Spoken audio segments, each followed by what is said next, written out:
Welcome to the Twin Cities Real Estate Show. I'm Kirk Duckwall. Joining me is Chad Vandelot and Brian Durham, and we are the House Geeks. You can check us out at go to Facebook, and you can check us out by typing in House Geeks, where we record every Wednesday. You can follow us, usually around the noon hour. Not always exactly punctual for the Facebook Live. Yeah, 12:30 this time. Or you can go to our website, housegeeks.com, to see the latest and greatest searching and researching tools. We're going to get into a little bit about those researching tools today, as we're going to discuss, how we as real estate agents price a house out when we're looking at getting it ready to sell, and then how do we go about maybe taking that and really maximizing the price. I had a really interesting experience here with one of my clients a couple weeks ago. I went through my method of pricing it out, which is very methodical and very data-driven. And I went in and I said, we're probably looking something between the 360 to 380 range. Now, there's a gap there. There's a spread there. But, as we know, there's a spread in every house. Oh, yeah. It depends on the time of year. It depends on what you decide to do to get it ready. It depends on how that person feels that's walking through the house that particular day. Depends on how fast you want it to sell. Exactly. So there's many different reasons it may be on one spectrum or another as to that range it might ultimately land in. But what was interesting is, so I came in, I gave him that price range, and we were talking about, hey, why don't we test the higher end on some of those options like Zillow has with the coming soon, where you can kind of, play with the market and see what people may think without, accumulating days on market yet. And he had another agent walk in and says 325. I'm like, wow, that's a really big spread from one agent to another. And I said, how did he, price the home? And basically just showed up with a pre-printed out packet as to why that house was 325. Before walking through it? Before walking through it. But, honestly, that doesn't surprise me. I've seen agents do that so many times where they sit there and they do everything on the computer and not take into consideration, condition. There's so many. The specific nuances of the home, and this is where people make mistakes when pricing the home. So, what's equally as scary to me is the agent that will walk into the house with nothing in their hand, walk around the house, and then shoot out one number. This is where you should list it. Yep. Not ask why, hey, what is your timelines? What are your goals? What are your, how do you want to go about this process? I know that's what I go. Mine, I always have a spread. Absolutely. We're always going to have that. But, it's, here's what it is if you want to sell it in 2 weeks, and here's what it is if you want to sell it in 30 days. And, there's so many things that go into it. Yeah, it's setting that price at a lower spot is obviously going to probably create more activity out of the gate, and so will probably drive a likelihood of a, faster offer, and a quicker sale. And that's depending on what I've had clients tell me, we want to move it quick right now. That's all I care about. Yep. We've also priced it under market too.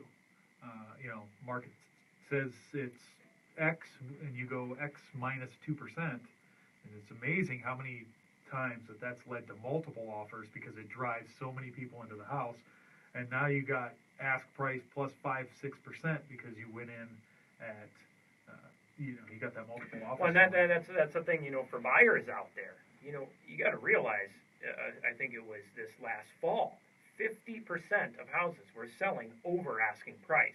Exactly. So you really got to know, think about what was that strategy that maybe that agent was using to put that price together.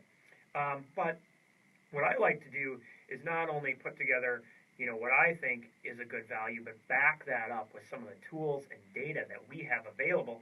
Some of this that's on the House Geeks website as well that the listeners can request. But, let's talk about real quick how not to price a home. One of the first things that... What? You mean I shouldn't just go pull up my address in Zillow and say my house... Zillow says my house is worth this much. Well, one of the biggest problems with Zillow is they tried to generate a system that works nationwide, everywhere, to come up with housing prices where, one neighborhood you might have a density of, 1,000 homes in a mile, and another neighborhood or area you might have 4 or 3 homes or 2 homes in a mile, when you get into the outskirts. So the problem is, how do you create a system that works nationwide that's going to come up with a real accurate price? Well, you're not.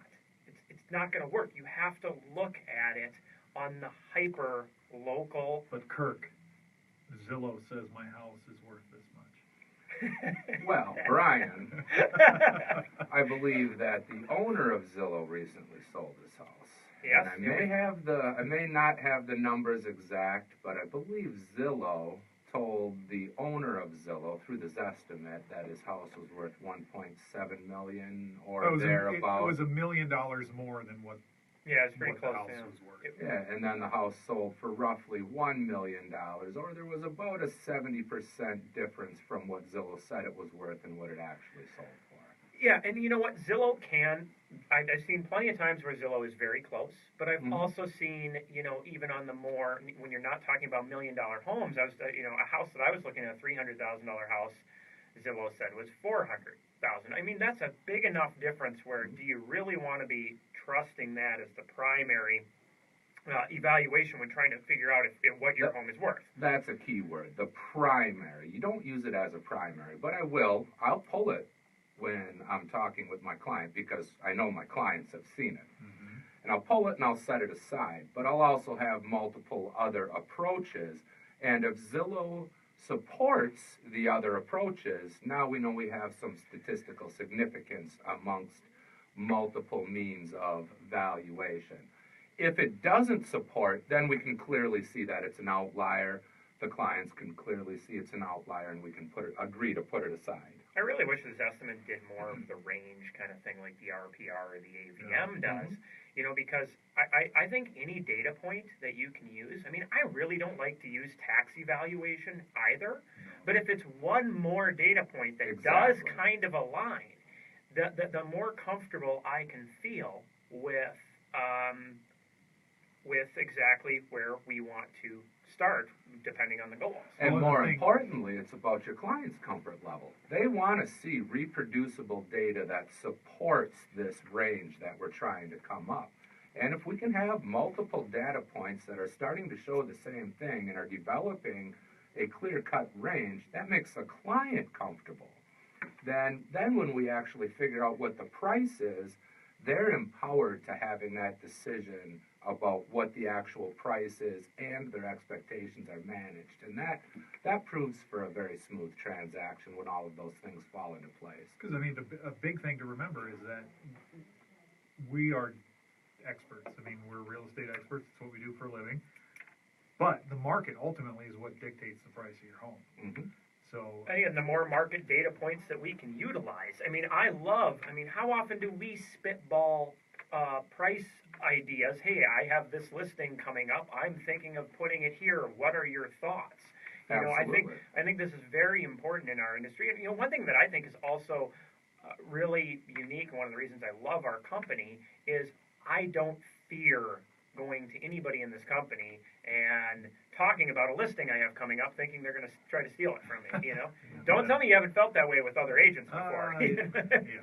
And along those same points, too, after the listing is secured, it's probably a good idea to do a broker open and invite other agents through so they can see, not only just see the house and know what it looks like so they can show it to their other clients, but get that price. Well, you get multiple price opinions. I'm going to agree and disagree with you on the broker open. I really think it depends on where the home is located because, you got to spend your time and assets appropriately to maximize, what you're going to get out of it. Agreed. In certain areas, you're just not going to get that broker traffic. So I might rather,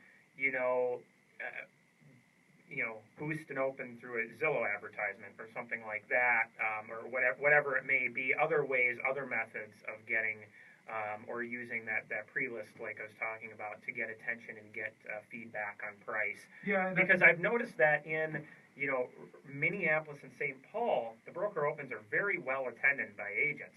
But as soon as you get out to the suburbs, it becomes much more sporadic. Absolutely. You know, you get one or two agents through, and you know, you end up spending the money on the food and this, that, and the other thing. I'd rather take those assets and put them towards something that might be more effective.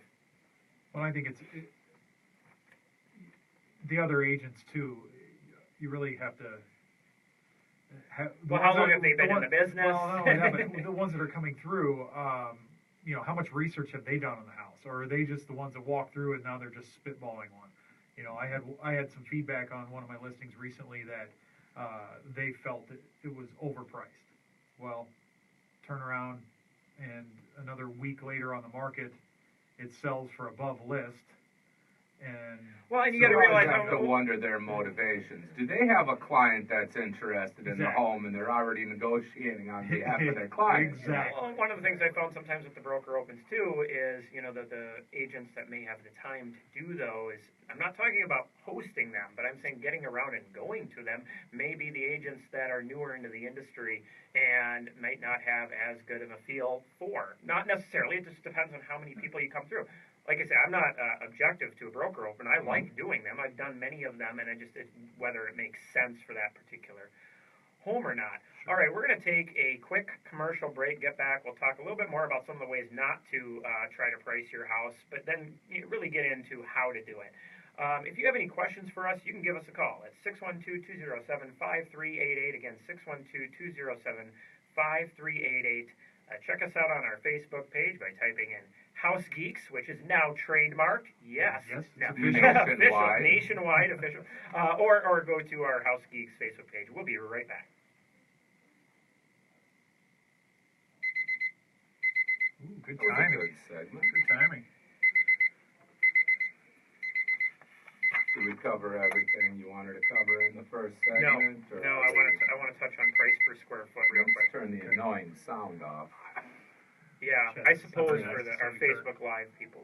It wasn't for my sake. It was for Kelly's sake and Molly's sake. All right, 9 minutes.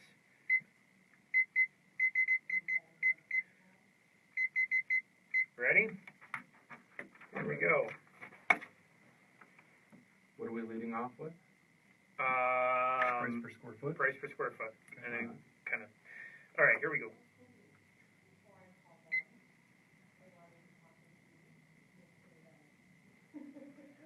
Welcome back to the Twin Cities Real Estate Show on AM 950. We are the House Geeks. I'm Kirk Duckwell. In studio with me is Chad Vandelot and Brian Durham. If you have any questions for us, thinking about buying or selling a home, you can give us a call at 612-207-5388. Again, 612-207-5388. Check us out on Facebook. You can watch us record every Wednesday around noon.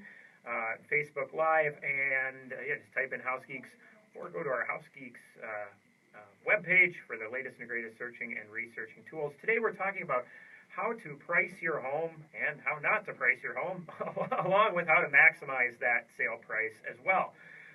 So we were discussing, you know, the issues with the Zillow Zestimate, and I kind of wanted to dive in a little bit more. Another method that some people will try to use to price their home is price per square foot, which is really, you know, if you're looking around the neighborhood and going, well, the average price per square foot is this, so I'm going to price my home around here, you're almost making the same mistake that the Zillow Zestimate is making. Good point, because that's a lot of what the Zestimate goes by is square footage, bedrooms, bathrooms, and quite honestly, I mean, realistically, I would say 70% of the houses on Zillow don't have the correct information on it when it comes to number of beds, baths.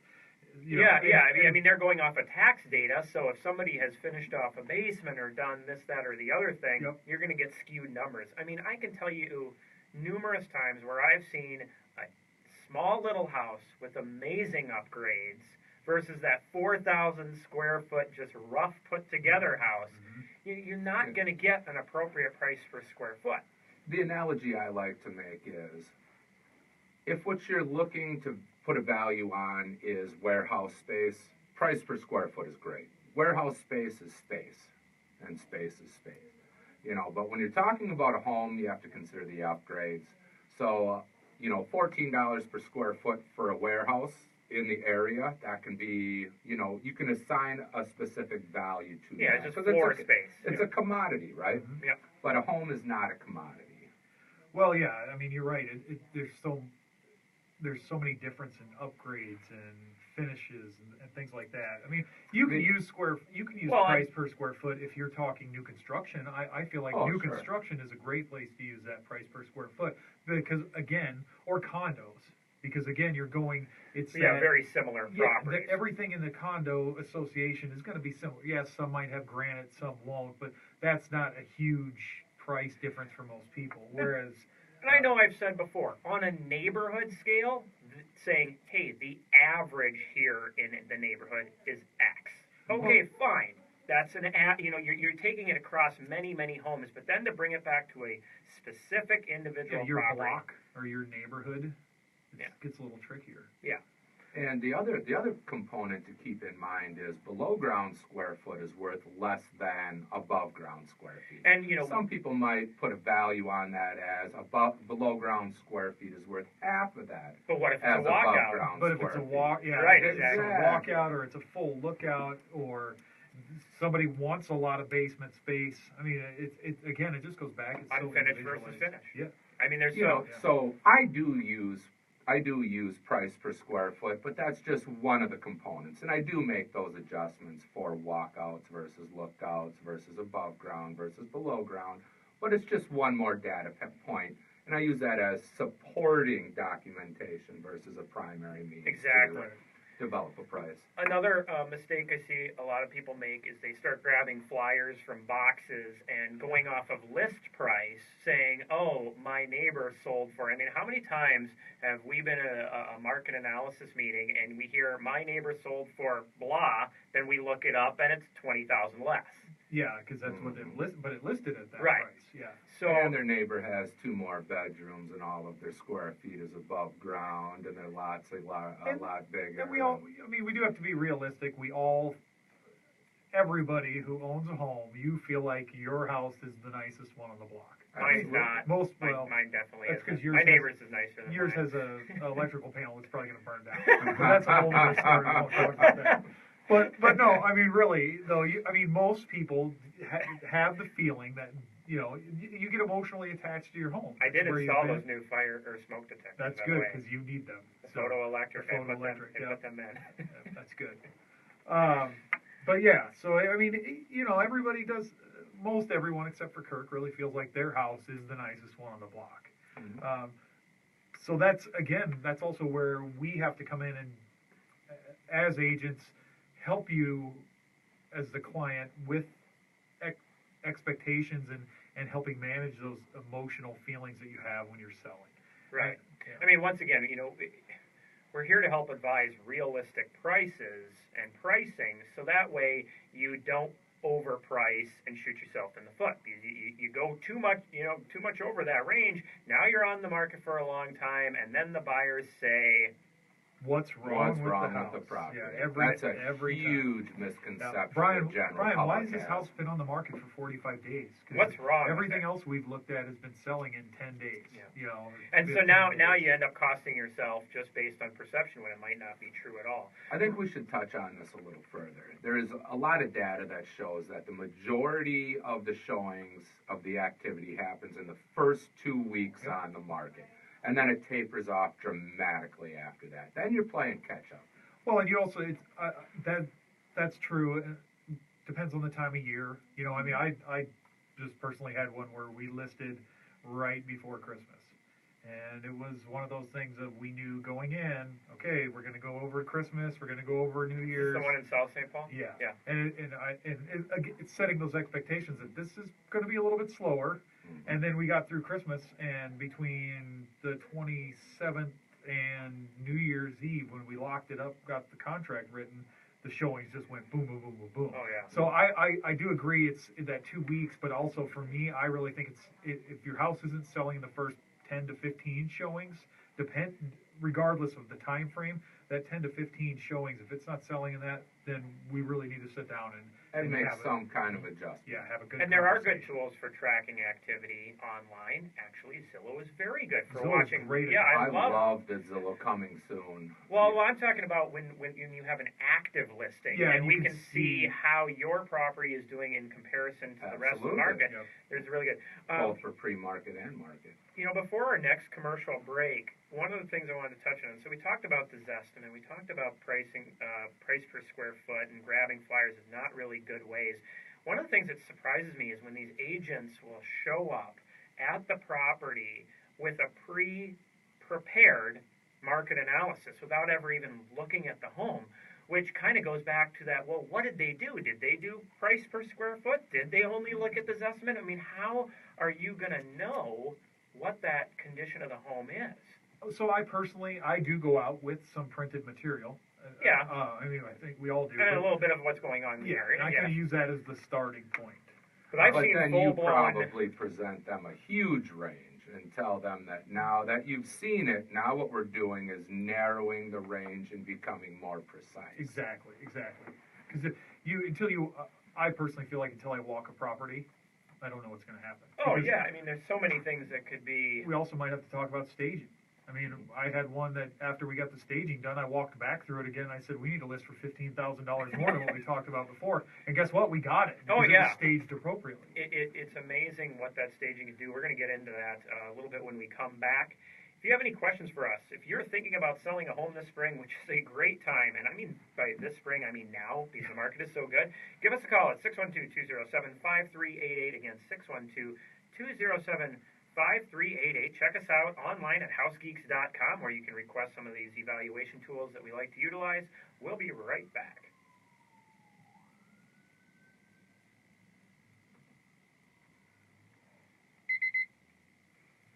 Cops are here.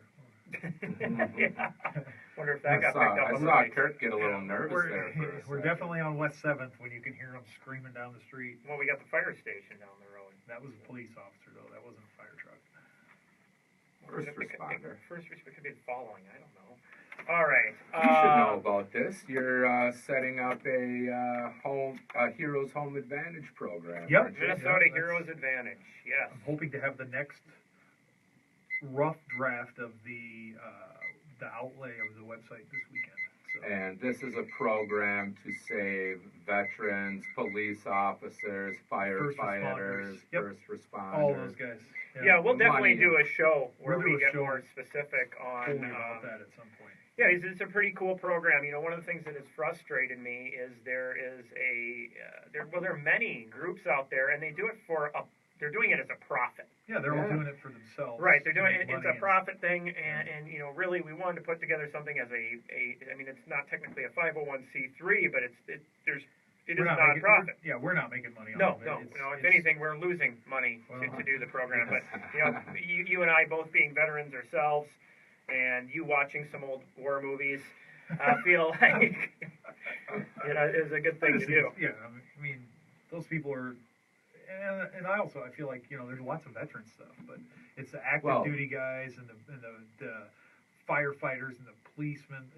Those guys they don't get those people that are marketing to them. So I think we should do something. I had a for them, continuing Well, and I like- education class, and in that class they asked about the two groups of people, the two demographics that get taken advantage of by these mass marketing approaches. The first and second most taken advantage of demographics in real estate are veterans Yep. and elderly, and that's absolutely disgusting. Yeah, I mean It's nauseating. Well, and a lot. Well, you hear about- it's like so many of those charities, like Wounded Warrior Project. I used to donate money to them, and so I mean, I don't really. Well, I guess people are watching, but a portion of my money always goes back to charity, which is what I do. Mhm. So I used to donate, and I used to work with them, and it was between Defending the Blue Line, United Heroes League now, and Wounded Warrior Project. And then I found out through Shane that their donations, they get back 97 cents of every dollar, which is just ridiculously huge. Great. But then I started doing research on it, and I found out Wounded Warrior Project was giving like 45 to 50 cents of the dollar to the actual veterans, to the charity end of it. The rest of it was going to throw parties and for people to jet set around the, patting themselves on the back for what good they do. So I was like, well, yeah, I was done. And that's what frustrated me with one of the real estate programs that I used to work with, and I realized that it's just for a profit, and that's frustrating. I know you and I are talking about, we haven't quite figured out how we're going to do it, whether it's assist with increasing a down payment or fix up funds or something where this money actually goes to help, and all of it. I mean, there is going to be no cents on the dollar for dollar. Yeah, I'm not taking. Yeah, neither one of us are going to take any money from it. So. All right. Sorry. Now the Facebook Live people are listening to our conversations that we normally have during commercial breaks. Take it here. All right. Here we go. Where are we picking up? Do a full walk around before coming up with a price. Okay. Here we go. And what we're looking for? Yeah, well, just gauging condition, okay. Talking about how to get a place ready, what to do on the outside. Gotcha.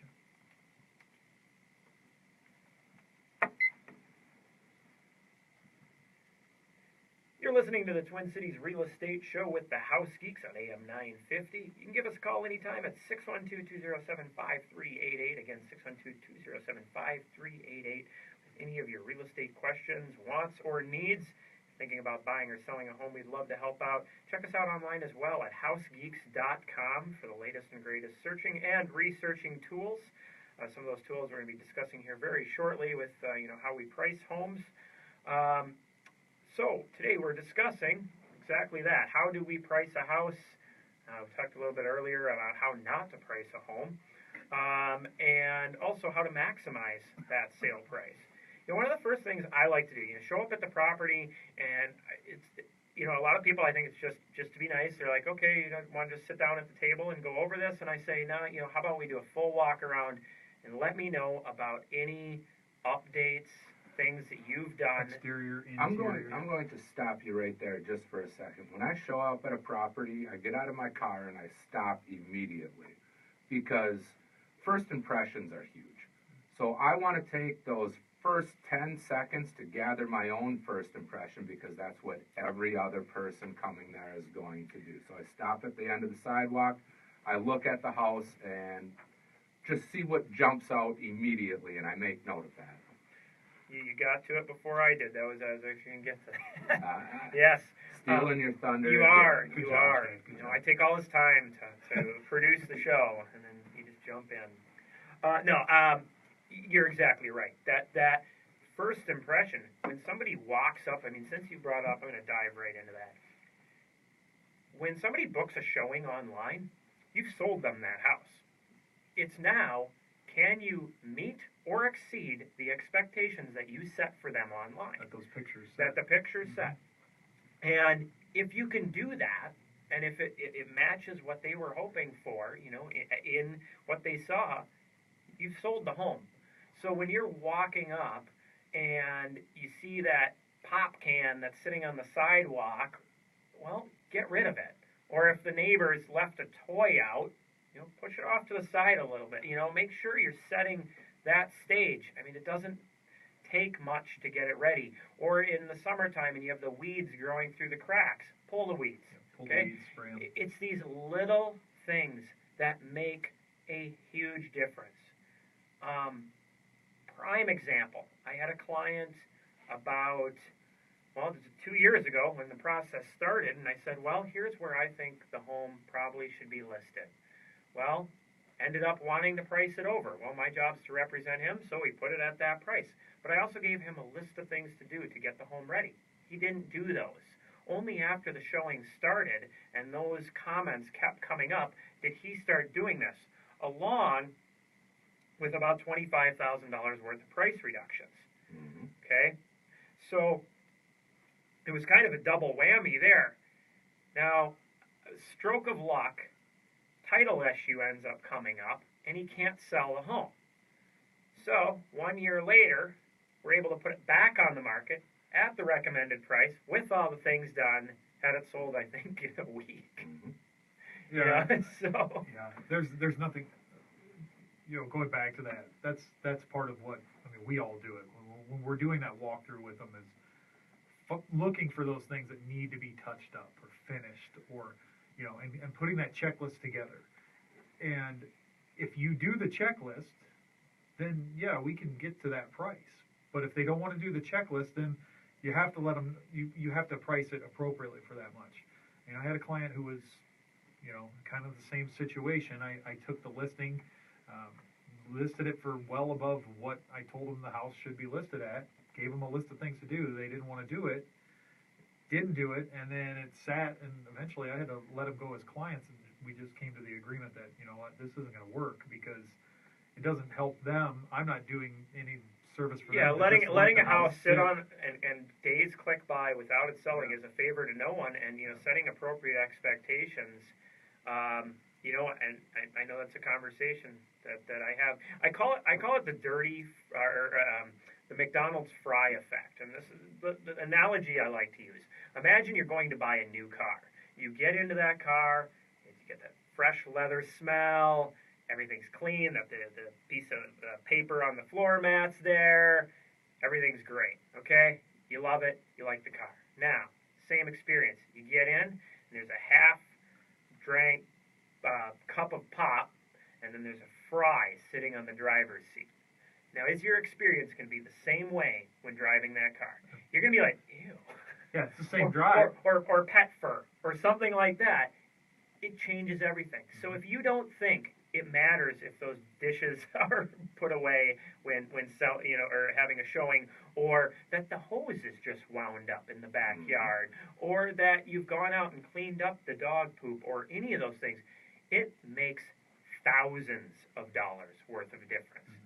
If you say, oh, it's just a house, somebody's going to buy it. That's not the way this works. So you really want to take that checklist that we talk about and take it seriously, because you're talking thousands and thousands and thousands of dollars. I've seen for a little bit of work usually. I mean, very low. Normally, my checklist is, maybe $50-$60 worth of paint and a couple hours worth of your time, but it will get you thousands of dollars more for your house. So one of the ways we price home, do a full walk around, figure out what are the little things that can be done, whether it's cleaning up the dog mess, having the carpets cleaned, touching up the paint or the rub marks that the kids made on the stairwell going upstairs. That's part of the walk around, to just give some suggestions. I'm not there to spend a client's money. I'm there to maximize the value that they can get out of their home. Well, and now, sometimes that does require a spending little, some money. Sometimes, but yeah. I want to get you a huge return on that money. I'm not going to tell a client, and I know hey, put on a deck. Yeah, or you know what, you need to change out these granite countertops. So you go spend $6,000 on granite so that we can get $2,000 more for your house. I mean, that's just not. No, that is not useful advice. It's the little things that make the biggest difference. I mean, I had a house in Roseville that I sold once again in about a week. This thing wasn't like updated at all, but it was clean and it smelled good. Yep. It was pretty much 1950s across the board. But it's just the little things that made the biggest difference. And if you try to rush that, you can really cost yourself, not kidding, thousands, if not tens of thousands of dollars. So yeah, we do a walk around. I like to find out any of the updates that they've done since they've purchased the home. And what updates matter versus what updates don't matter. At the end of the day, it's great if you have a new furnace, but a buyer kind of expects a furnace to be operational. That it's working. If they walk into the house and it's things just rust bucket, it's probably going to hit your price more than just maintain your price. However, brand new, fully tiled, upgraded walk-in shower, okay, now you have an upgrade that's probably giving you an edge over the average. Or soft close drawer cabinets with, everything's redone, nice new appliances, new washers and dryers. Once again, that's going to be a nice little edge, might give you something over the average as well. That bathroom and kitchen money. You're just going to get a good return on that money. Normally. However, like you said, I would never recommend to a client, if they have older cabinetry, I'm not going to tell them to replace the cabinet.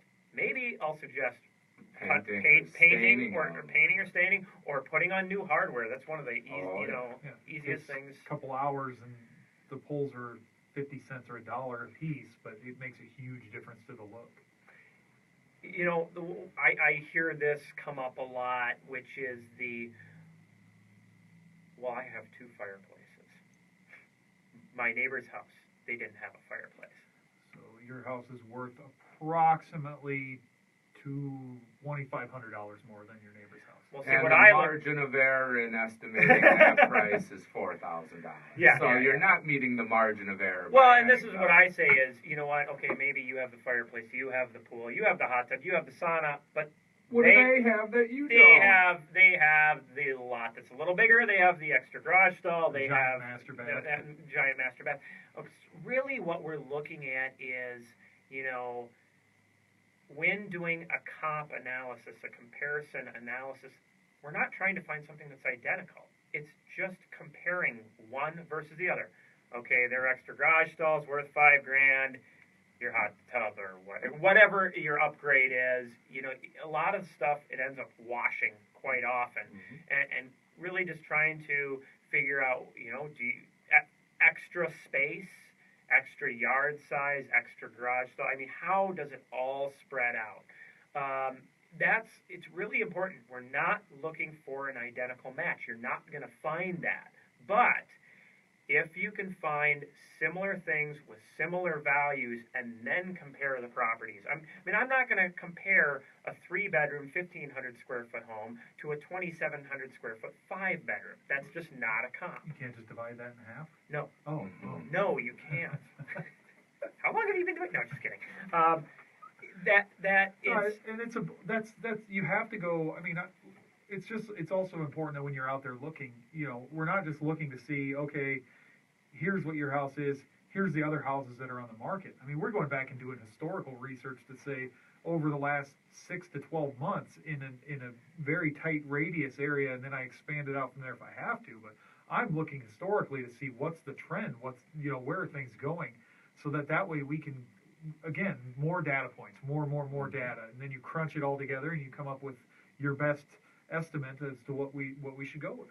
One of the things that I try to do, and I know you guys as well, I try to do it as close to the way an appraisal is going to be done. Exactly. So I get as tight to the house as possible. Usually a 4-block radius is what I try to start with. If I can find 3 similar properties, I'm good. I've probably got enough data to really start working with there.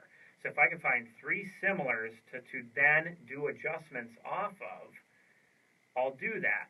An appraiser is going to be able to go out to usually a 1-mile radius. Yeah. And they can go up to a year back. However, I'm going to start with 4 blocks and 6 months, and then I'm going to work from there, because the farther you go back, the more likely you are to have error. Also, the farther you get away from a property, the more likely you are to have error. I'm shocked sometimes at some of these properties I hear that agents are using as comps. It's like, think about how easy it is if you just jump 1 block or 2 blocks in Minneapolis or St. Paul in certain areas, and you have huge price gaps. Yeah, it could be a completely different neighborhood.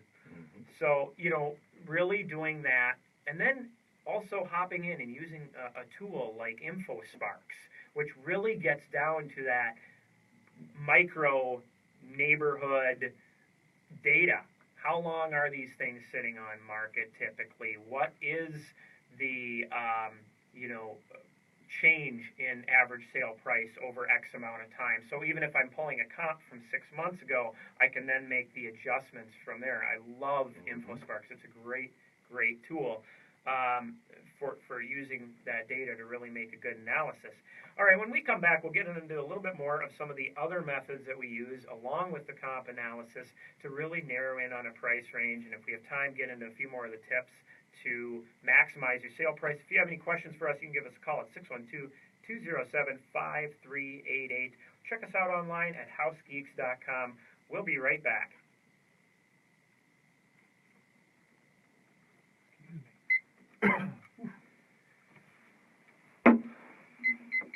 All right.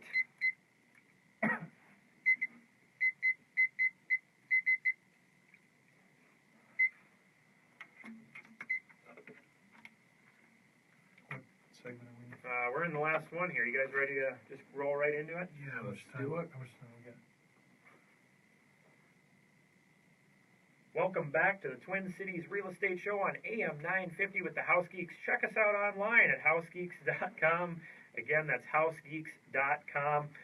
You can watch us also record, typically Wednesdays around the 12:30 time frame on Facebook Live. 12:30. 12:30, Somewhere in there. whenever we get the show prepped. And yeah, at housegeeks.com you can find the latest and greatest searching and researching tools. If you have any questions for us, you can give us a call at 612-207-5388. Again, 612-207-5388. Today we're talking about how to price your home and how to maximize that sale price. So we're discussing, the things not to do. Don't just jump on Zillow and use that as, oh, my house is worth this. Don't start grabbing flyers from the neighbors and saying, oh, my house has to be worth that. Or, just doing a price per square foot on something you may find. Now, could you start taking each one of those to maybe put together a more accurate? Yeah, you might be starting to get a little more accurate with some comparables, with some price per square foot, with an automated evaluation. That's kind of what I wanted to get into. So in the last segment, we were talking about doing a comparable analysis, and I really want to drive in comparable. We're not trying to find a home that's exactly like yours. I'm never going to find it. All I need to do is find something that's close enough in size and location that I can then compare to start to make an accurate evaluation of your property's price range. Well, and that's where a good market analysis is part science, where we have all the data, but it's also part art too, because there's some art to getting all of that data and looking at it and objectively looking at it. Sifting through it to find the right pieces that you want to use and getting rid of the stuff that's just kind of clutter or noise to get to that right price. And that's where the art comes into it. I mean, it's not. I mean, it takes. You mentioned the noise, and that's a very important thing, because I think we hear a lot of people bring up the noise. What do I mean by that? Well, a zestimate could be noise. Okay, a house that sold for some exorbitant amount of money when everything else around it did not is probably noise. And what I mean by that is there's something there that makes it so it does not apply appropriately. And it's really going, hey, you know what? I got 4 pieces of data that are giving me this price, and then this one piece that's way outside. I want as many matching data points to be accurate, because you don't want to screw this up. I mean, you screw this up, and it could cost a seller thousands, if not tens of thousands of dollars. So, doing a comp analysis, really kind of narrowing in, keeping it tight, comparing, and get as many of those comparables as possible, but as close as possible. Like I said, if I can be 4 blocks away and get 3, perfect, because that's what the appraiser is going to be looking for too. Now, another thing, am I going to be using active listings? Not to determine end range, but I am going to look at it from an active standpoint. Here's our competition. Here's who we need to worry about when we put our home on the market. That's where it's very important. I'm not looking at them for, well, they're listed here, so that means I should list here. No, because maybe they made a mistake. And I'm also looking at the days on market for the active listings. Yes. So are they predicting the higher? Everybody knows prices are going up. So people are starting to price on the higher end. And then I start to see some of these active listings that have been on for 100 days. Well, why are they on for 100 days? So, and you also have to use, I mean, again, it comes down to our judgment too.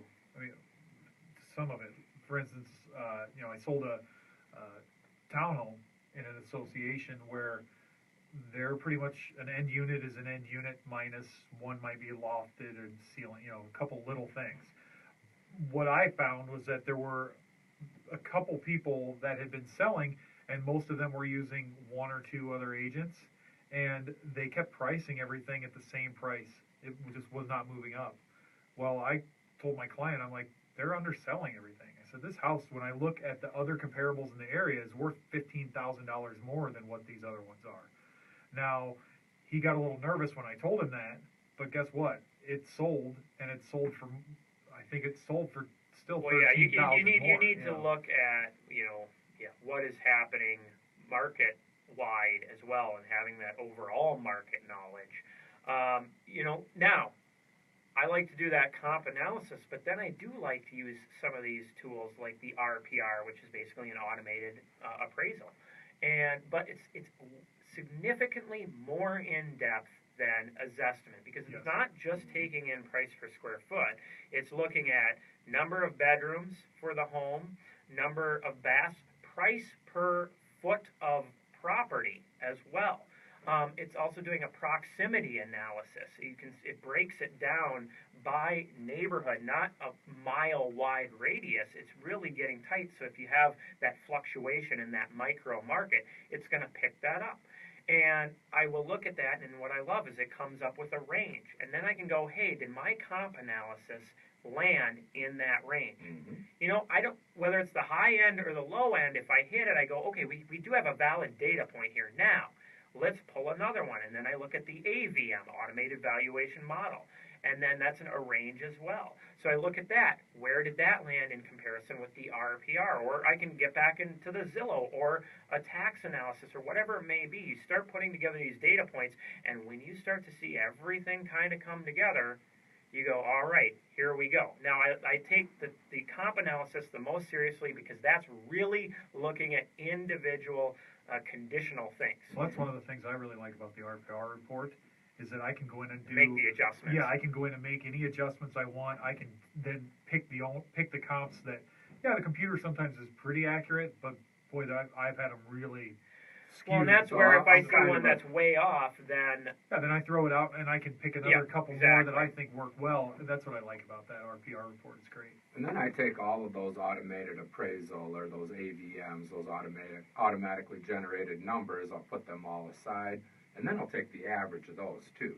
Having just one more data point, So we're really, really, really trying to start out broad, focus in, and get reproducible numbers to give confidence in the range that is selected by gaining confidence in the reproducible numbers. Yeah, exactly. I mean, it's a complicated process, but at the end of the day, it's very logical and makes sense. And if you know how to do it, it can be and do it hours, properly, it's hours of work to do it right.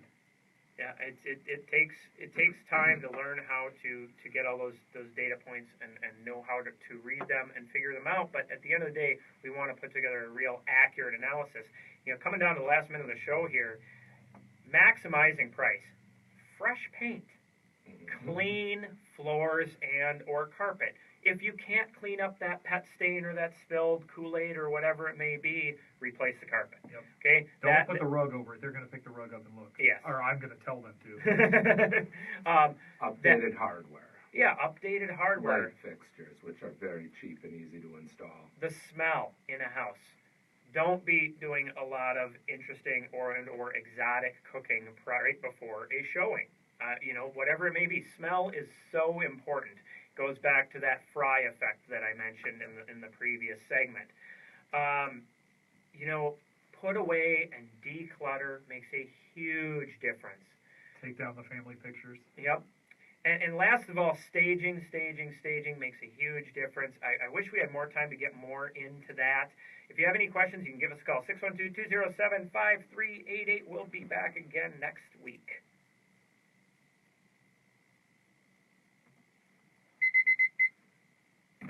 Staging, people on Facebook, it makes a huge difference between, I would say, anywhere from 3 to 6% in sale price difference over a vacant house. I know that I've done the studies with, the really poorly marketed homes versus the well-marketed, and I would like to actually maybe do one of those on air someday and just pick a neighborhood. But I've been able to produce numbers anywhere from, a minimum. Can we call realtors out by name? No. Oh, okay. The guy who's taking the picture of the bathroom, and you can see him standing there with his cell phone I love that. in the mirror. Click, click. I love those ones. Yeah. Well, I mean, between a poorly marketed property and a well-marketed property, that's another 5%. Easy. 14 I've been able to go, yeah, you look at me funny, I've been able to go Eden Prairie, Richfield, Burnsville, St. Paul, be able to generate 14% Well, okay, yeah, so the over and poor, over. yeah, the very Really bad. poorly, yes. So the really, and not, I got same you. price point though. Yeah. So $250,000 ones poorly to $250,000 initial list price to final sale price. Yeah. It makes a huge difference. And those well-marketed ones use staging. So, recommend using staging. Thank you for joining us.